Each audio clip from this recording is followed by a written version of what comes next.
Граѓаните не добиваат соодветни транспортни, поштенски, пензиски и здравствени услуги, констатираше денес премиерот Димитар Ковачевски. Според него, голем број државни системи не функционираат како што треба. Целиот систем, не само на здравството, меѓутоа имаме ние уште неколку системи во државата кои што не функционираат на начин на кој што треба да функционираат, и ќе ви кажам некои од нив.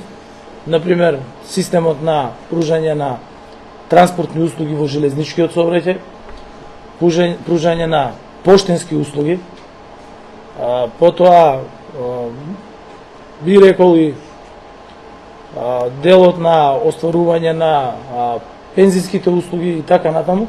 Се тоа системи на кои што сериозно треба државата да работи. Поради ова, Ковачевски најавува темелни реформи кои ќе создадат така наречени дисциплинарна соработка, нешто што сега отсуствува. Сите кои што работат во еден колектив треба да соработуваат меѓу себе, меѓутоа таа соработка треба да биде велам дисциплинирана во насока на пружање на подобри услуги кон граѓаните, а не како што често пати знаеме ние на Балканот, таа соработка да биде повеќе за разговори, повеќе за ајде да кажеме помалку ефикасно трошење на времето во текот на работните часови од тоа што би било. Патот кон реформите ќе биде трасиран од скрининг процесот и патот кон членството во Европската Унија.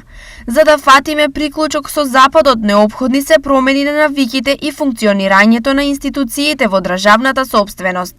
Една од сферите која ќе биде анализирана ќе биде не само законодавството, туку и како тоа се применува и како институциите работат во споредба со оние во Унијата.